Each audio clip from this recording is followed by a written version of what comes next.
Olá, sejam muito bem-vindos ao nosso módulo de interpretação de texto. Eu sou a professora Tereza Cavalcante e vou acompanhar você neste percurso. E tenho certeza será bem divertido e bem eficiente. Bom, eu espero, né, que seja eficiente. A prova de língua portuguesa nos concursos costuma ter duas grandes áreas. A área de gramática, que é normativa, impositiva e imperativa, estabelece o que é certo e o que é errado, e a área de texto, as questões de texto, que são questões que cobram a interpretação e a compreensão dos textos, mas não só. Elas terminam indo muito além e cobrando aspectos bem teóricos. Bom, nós vamos trabalhar com a parte de interpretação de texto. O que isso significa, Tereza? Significa que nós vamos trabalhar com todos os tópicos que possam ser cobrados nestas questões. Desde os tópicos relacionados à compreensão mínima do texto, aquilo que parece óbvio, mas que vai estar certo, de vez em quando acontece isso, ou nem de vez em quando, com muita frequência, e tópicos que eventualmente podem ser cobrados, porque são recursos de estilo que alguns examinadores gostam. Então, nós vamos percorrer esse longo caminho que é essa trajetória de leitura e interpretação de texto. Segura na minha mão e vem comigo. Mas vamos ver primeiro o que é que nos espera aqui nessa nossa ementa, nesse nosso conteúdo programático. Quando nós falamos em texto, e aí alguns dizem assim, a parte de interpretação de texto é muito difícil, eu tenho as minhas notas nas questões de interpretação terminam prejudicando a minha nota no português, eu vou melhor em gramática. Vamos dividir uma coisa aqui primeiro. Existem duas partes que compõem o texto. Todo o texto é formado por dois lados. Esses lados são um pouco indissociáveis. Nós vamos separá-los aqui por uma questão, evidentemente, didática. Todo o texto tem o conteúdo, que é aquilo que o autor do texto diz. A análise do conteúdo é o objeto de estudo da semântica. E a semântica vai estudar a significação vocabular, a significação das palavras em dado contexto. Muitas questões de interpretação, na verdade, são questões de significação vocabular, ou seja, de sentido, de domínio de vocabulário. E também a semântica vai cobrar a significação textual. A significação textual com aquilo que nós compreendemos e com aquilo que nós interpretamos. Tereza, existe uma diferença entre compreender e interpretar? Sim, existe. E você vai ver isso lá nos editais dos concursos que você fizer. Você vai encontrar, assim, compreensão e interpretação de texto. Se fosse a mesma coisa, não haveria essas duas palavras.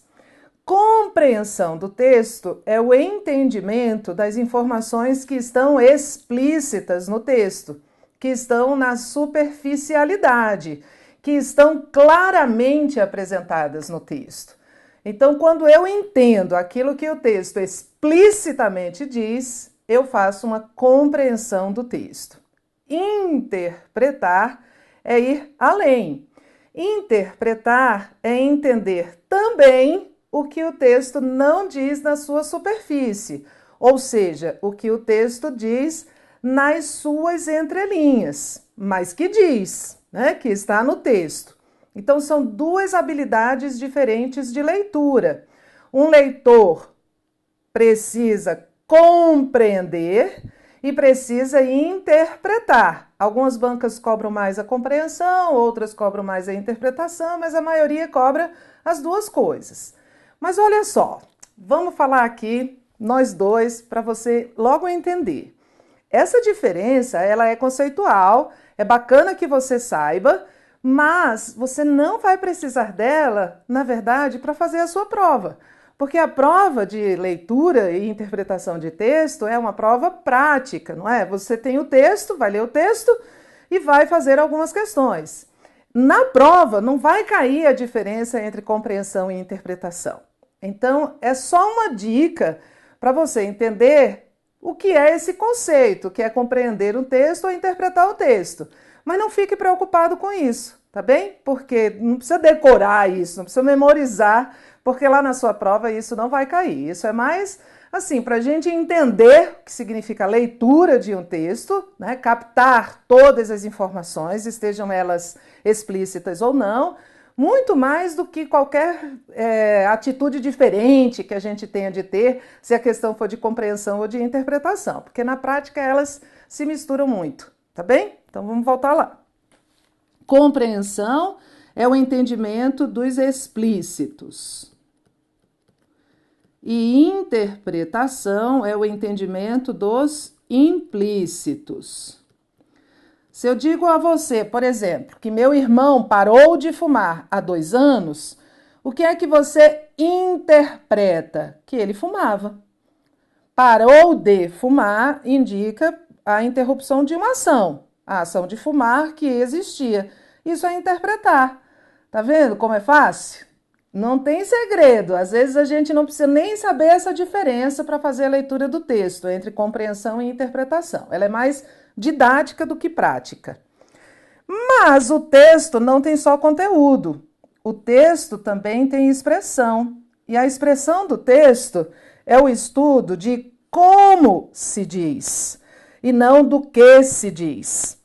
E o estudo do como se diz é feito pela estilística, que é uma área do texto. O texto tem 2 áreas, objetos de estudo, a semântica e a estilística. A gramática tem 3, a fonologia, a morfologia e a sintaxe.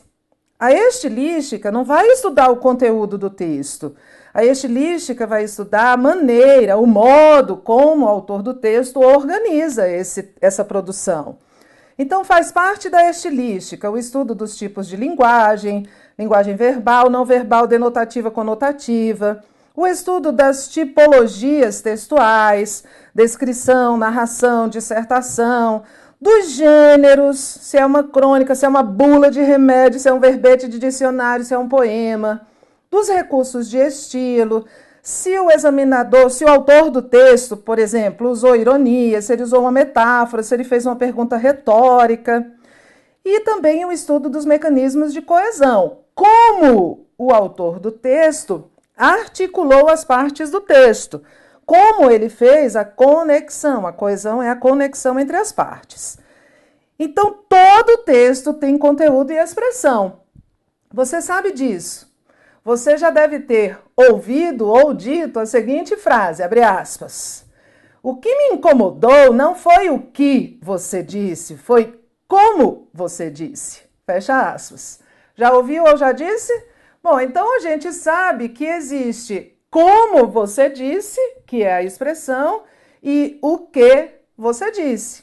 Eu posso dizer a mesma coisa, ou seja, transmitir a mesma mensagem, usando diferentes modos, não é? Não são nem canais, porque os canais são outras coisas. Posso mandar um WhatsApp, é um canal. Posso mandar um e-mail, é outro canal. Posso telefonar, o telefone é outro canal. Não estou nem falando disso, é a maneira mesmo de organizar a minha linguagem. Então, todo texto tem esses 2 lados. O conteúdo, o que você disse, e a expressão, como você disse. O examinador cobra as 2 coisas. Então, veja, nem tudo que cai na prova é compreensão e interpretação, porque compreensão e interpretação só está lá daquele ladinho da semântica, da avaliação do conteúdo. Muitas questões de interpretação de texto cobram, na verdade, aspectos relacionados à estrutura do texto, à tipologia do texto, e não, de fato, a compreensão. Então, a primeira coisa é a gente saber o que vai estudar, né? Nós vamos ficar juntos aqui durante alguns módulos, e aí a gente precisa saber qual é a nossa matéria, né? O que eu vou estudar nessa matéria. Você vai estudar esses 2 lados, essa é a nossa ementa. No nosso conteúdo programático é tudo isso que está naquele quadrinho. Vou voltar para o quadrinho e você vai ver que há uma coisa, há uma matéria, há um objeto que está aqui nos 2, que é a reescritura. A reescritura é uma nova redação que a banca propõe a um trecho do texto. Todas as bancas gostam de cobrar reescritura. todas elas pegam um trechinho do texto e propõem uma nova forma de redação. Ou reescreve, ou faz uma intervenção, muda alguma coisa, tira alguma coisa, insere alguma coisa. E por que as bancas gostam tanto, Tereza, de cobrar essas questões de reescritura, reescrita ou paráfrase? Porque elas avaliam tudo. Por isso que eu pus aqui no meio. As questões de reescritura tanto avaliam o conteúdo quanto avaliam a expressão. Então, elas são uma maneira muito eficiente, porque é muito ampla, né? Termina abrangendo vários conteúdos, de se cobrar essa matéria. Por isso, elas são tão frequentes. Então, primeiro, nem toda questão de texto é questão de compreensão e interpretação de texto. Algumas questões são teóricas. Outra diferença. Essa matéria aqui, que é o plano da expressão, a estilística, isso aqui é teoria. Isso aqui a gente aprende.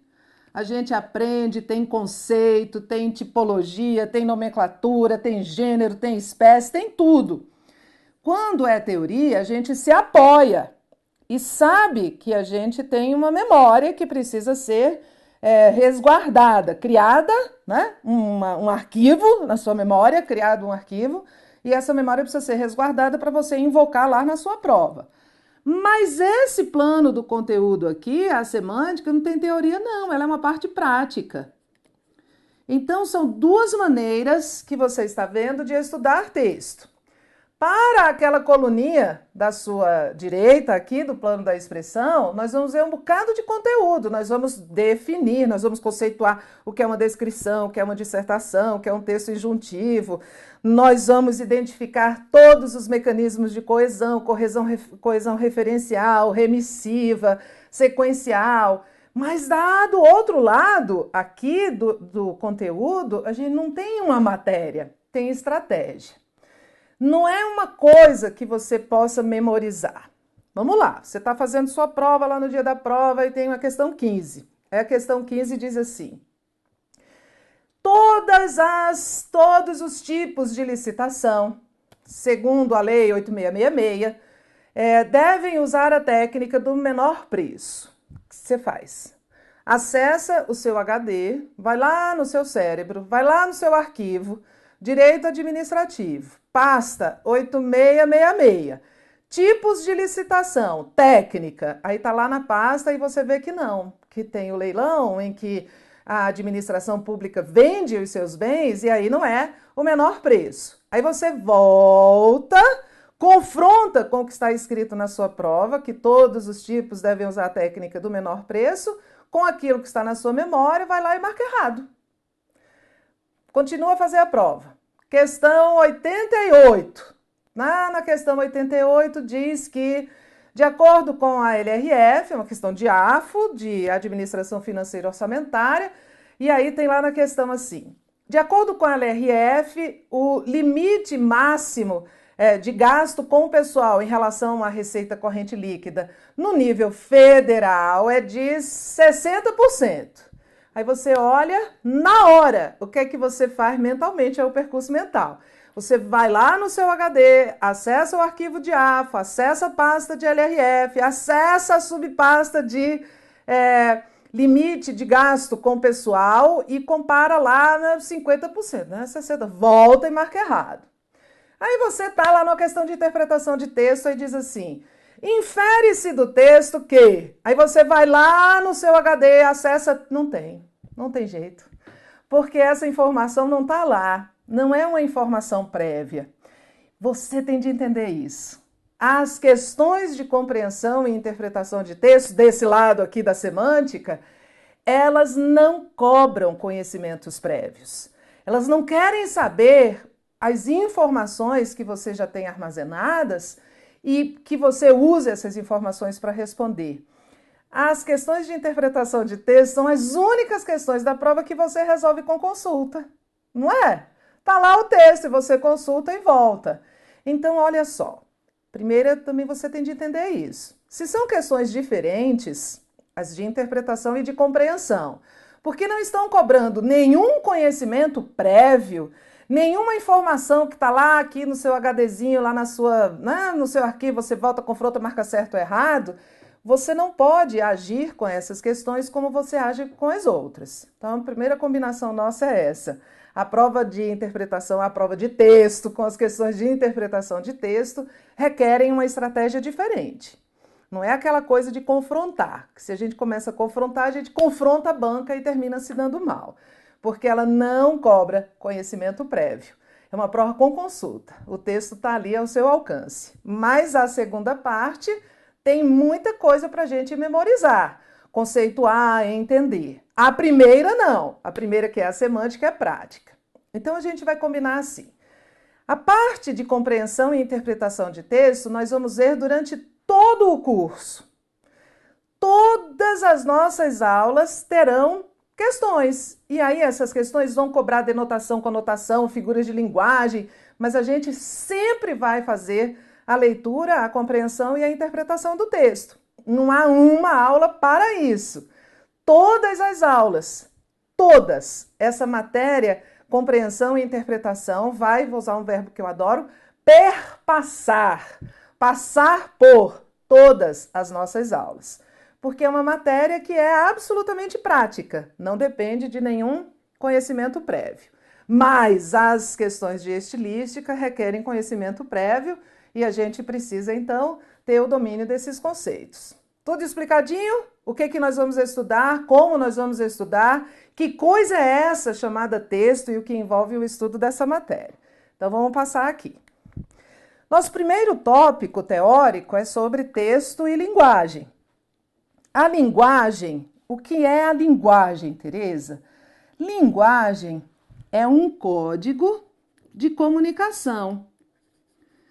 É um código de comunicação empregado pelo emissor, por aquele responsável por produzir o texto. Há vários tipos de linguagem, mas, a rigor, nós vamos fazer uma divisão geral, que é a linguagem verbal e a linguagem não verbal. A linguagem verbal, a palavra verbal, vem de verbo mais esse al, que é um sufixo que forma adjetivo. E verbo aqui, em linguagem verbal, é a mesma significação que aparece lá na Bíblia, em Gênesis. No princípio era o verbo. E Deus disse, faça-se a luz e a luz se fez. O que significa verbo nesse contexto? Vamos lá, vou falar de novo que você nem precisa saber a Bíblia, nem ter lido, nem ser cristão para entender a interpretação de um texto. No princípio era o verbo. E Deus disse, faça-se a luz e a luz se fez. E Deus disse, surja uma linha entre o céu e a terra e surgiu o horizonte. E à medida que Deus vai falando, as coisas vão aparecendo. O que é o verbo, que é o princípio de tudo? Verbo é palavra. Então, a linguagem verbal é a linguagem da palavra. E lá nessa parte de Gênesis, na Bíblia, no princípio era o verbo, é o poder da palavra, que é o cerne, que é a essência desse texto. Olha, já estamos interpretando um texto. Não havia nada do mundo, só havia Deus, o seu enorme poder e a palavra. E tudo no mundo foi criado pelo poder da palavra. Então, a linguagem verbal é a linguagem da palavra, que pode ser falada. A palavra falada tem fonemas, é o que você fala, são os sons que formam as palavras, ou a palavra escrita, que tem letras, que tem os grafemas. Nós também chamamos de grafemas, que são os sinais de acentuação, por exemplo, que não são letras, mas são grafemas. A palavra falada é adquirida antes da palavra escrita, né? Primeiro você aprendeu a falar, depois você aprendeu a escrever. E elas têm manifestações muito diferentes. É mais difícil escrever do que falar. Em regra, claro que há exceções, para algumas pessoas é mais fácil escrever, em algumas situações é mais fácil escrever do que falar, mas do ponto de vista da aquisição é mais fácil falar. Escrever precisa de planejamento, necessita de outras habilidades. Então, quando a gente fala em linguagem verbal, é a linguagem da palavra. E aí você vai por extensão. Um texto verbal é aquele que usa a palavra para ser construído. Um WhatsApp que você escreve é um texto verbal, mas um WhatsApp em que você usa uma carinha, um emoji, os emojis são essas carinhas, é uma linguagem não verbal, porque a linguagem não verbal não utiliza palavra, utiliza outros códigos, podem ser desenhos, podem ser cores. O semáforo usa cores, vermelho, amarelo e verde, e essas cores têm significados, porque toda linguagem é um código de comunicação dotado de significado. Eu posso atribuir significado àquele código. Podem ser símbolos. A matemática, por exemplo, é uma linguagem com símbolos, são os símbolos matemáticos. Algumas pessoas têm uma facilidade enorme com essa linguagem da simbologia matemática. Confesso que eu não tenho. Mas algumas pessoas têm, eu acho lindo. Assim como algumas pessoas têm com os símbolos das notas musicais. Olham uma partitura e sabem qual seria a música. Eu faço ideia. Se me der a nona sinfonia e se me der um Ai Se Eu Te Pego, eu vou achar que é a mesma coisa na partitura. Vou achar que o Ai Se Eu Te Pego tem alguma coisa diferente, porque tem muita coisa repetida ali, mas eu não sei ler partitura. Mas é uma linguagem não verbal. Gestos. Uma pessoa faz um gesto e você dá um significado àquele gesto. Expressões fisionômicas. Não precisa a pessoa falar. Um ditado popular diz que para bom entendedor meia palavra basta. Eu vou além, para bom entendedor, o silêncio já basta, não é? Porque o silêncio já pode estar cheio de significados. Então, o texto que não emprega a palavra é um texto não verbal. Tudo bem? E é claro que é possível eu somar as duas coisas e ter um texto verbal e não verbal.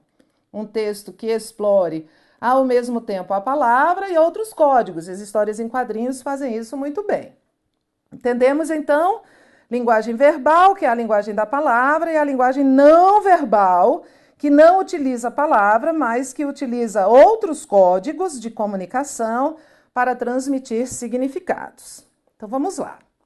Nosso primeiro texto é um texto não verbal. De todas as bancas, a que mais gosta de trabalhar textos não verbais é a Fundação Getúlio Vargas, é a FGV. Mas quase todas, em algum momento, vão cobrar esses textos. A FGV gosta tanto que, em algumas provas, essas charges, esses textos, são impressos em cores. Não é uma coisa extraordinária? Porque as cores também têm sentido e eles vão explorar esses sentidos das cores. Encarece um bocado essa prova, né? Mas eles amam. Essa questão é da FGV. E o texto começa, observe a charge a seguir. Aí a gente tem que observar direitinho. Tem nenhuma palavra aqui, né? Isso aqui é a assinatura da pessoa, não acompanha o texto. Todo o texto, isso aqui é um texto não verbal. A gente está vendo uma torneira, a gente tem em primeiro plano, né? Essa torneira aqui parece um olho, né?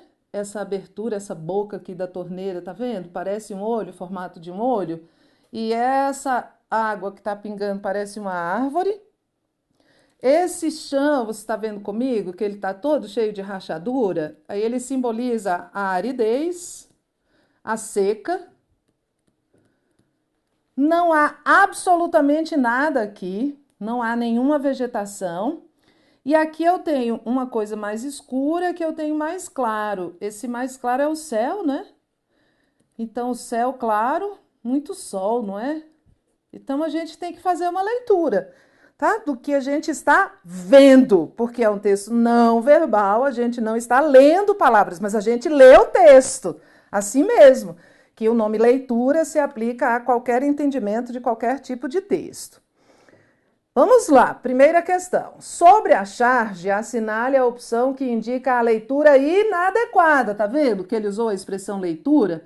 Quando eu digo que eu estou lendo, não é necessariamente um texto escrito, nem um texto que usa palavras. Eu posso fazer a leitura de um gesto, eu posso fazer a leitura de uma expressão fisionômica. A imagem do chão seco intensifica a seca. Ok, né? Que não chove, que não tem fertilidade, que não tem água, que não tem umidade, certo? Ele quer a inadequada. O único pingo de água, que é este aqui, indica falta de água. Sim, não está saindo mais nada. A gota de água também pode indicar uma lágrima. Sim, porque isso aqui está reproduzindo um olho. Ok, personificando aí essa água, né? Personificando essa torneira, atribuindo característica de pessoa. A ausência de água na torneira é uma crítica às autoridades? Uma crítica às autoridades? Estou vendo essa crítica, não. Isso aqui está extrapolando o texto. O texto não permite que eu afirme que haja uma crítica à autoridade, porque não há aqui nenhuma representação de autoridade. Não há nenhuma representação de autoridade pública, da presença do Estado, então é uma extrapolação. Vamos ler a E? A cor clara do céu mostra a presença do sol intenso. Ok, eu posso afirmar. Então, a D é uma extrapolação. Tereza, e se aqui em cima tivesse assim? Sobre a charge, infere-se que... Também estaria errado, porque olha só, mesmo o que está nas entrelinhas tende a estar, em algum modo, no texto. Se não estiver no texto, explícita ou implicitamente, é uma extrapolação. Então, isso aqui é uma extrapolação e este item está errado. É uma leitura de um texto não verbal. Segundo, aqui já é um texto verbal e não verbal. Por que, Tereza? É um texto verbal porque ele tem palavra. Isso aqui faz parte do texto, tá vendo? É um título e ele é importantíssimo, senão a gente não vai entender. Redução da maioridade penal. E ele é um texto não verbal, porque é a partir das imagens que a gente vai ter o sentido do texto. É o mesmo menino, né, a mesma criança, no primeiro quadrinho, jogando bola, colorido. Olha aí, uma prova também, uma questão da FGV e também com impressão colorida. Na segunda, um olhar mais desconfiado, com uma bola aqui indicando um cárcere, a prisão, né? Um símbolo isso da prisão, embora não se use, mas é um símbolo da prisão, e uma vida em preto e branco. Tá vendo a diferença? Colorido, bola, diversão. Preocupação, prisão, preto e branco, que já simboliza que as cores foram retiradas. Então, para entender o texto, você precisa dessa informação aqui que é verbal e da leitura do que é não verbal, dessa imagem. A charge do caricaturista Samuca, publicada no Diário de Pernambuco em 1º de abril de 2015, expõe um dos pontos de vista sobre a redução da maioridade penal, que pode ser expresso na seguinte frase: é um ponto de vista. Olha só, a gente tem que aprender a interpretar também, e principalmente, em alguns casos, o enunciado da questão. E ponto de vista é opinião, é tese do autor do texto, não é um fato. Você olha para cá e você já sabe que ele é contra a redução da idade penal, não é? Que ele está dizendo que criança é para jogar a bola e a vida é boa assim. Que criança não tem que ficar presa, porque a vida assim é preto e branco, a vida assim não é colorida. Então, primeiro você tem que entender isso, que o ponto de vista dele, pelas imagens, é desfavorável a essa redução da maioridade penal. Então, vamos lá. A infância abandonada pelos pais, que passam todo o dia fora de casa, acaba por cometer delitos que a levam para a cadeia. Não, não tem nada disso, é uma extrapolação. Não estou falando de pai aqui, nem de ausência de pai. O fato de muitas crianças trocarem a sala de aula pelo campo de futebol pode ser o início de uma vida na ilegalidade. Não, também não consigo ver isso não, também é uma extrapolação. Crianças devem ser tratadas como tais. Ok, criança deve brincar, a bola aqui representando o lado lúdico. E não serem passíveis de penas, isso aqui é uma pena, que atingem os adultos. Ok, porque aí eu sei que por aqui é uma opinião contrária, como eu já tinha percebido. Vou continuar. O futebol, como outros esportes, pode servir de caminho para que as crianças não ingressem no mundo do crime. Não, isso aqui também é uma extrapolação. O futebol aqui é uma representação da vida lúdica, de ser criança, de brincar. A redução da maioridade penal não deve atingir as crianças muito pequenas, que devem ocupar seu tempo em estudo e divertimento. Não, primeiro que eu não posso ver aqui crianças muito pequenas, eu estou vendo uma criança, e nem estou vendo estudo aqui, só o lado lúdico. Então eu vou eliminando, volto aqui e marco a C. Tudo bem? Entendemos aí? Linguagem verbal, linguagem não verbal e a linguagem mista. Nós vamos voltar a fazer muitos outros textos, porque vamos falar de gêneros, aí aparecem as tirinhas, a gente vai voltar a falar sobre isso.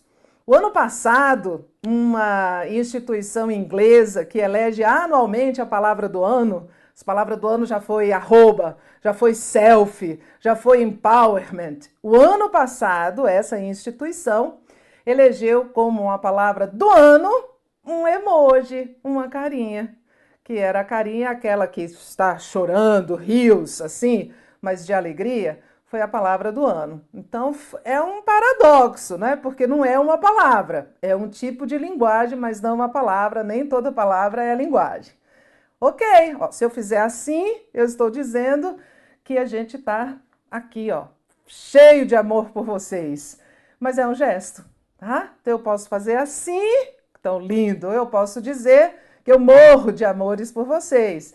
Ou eu posso mandar um bilhete. Bom, estou fazendo tudo isso. Mas por enquanto só vou fazer assim, ó. Tchauzinho, até já.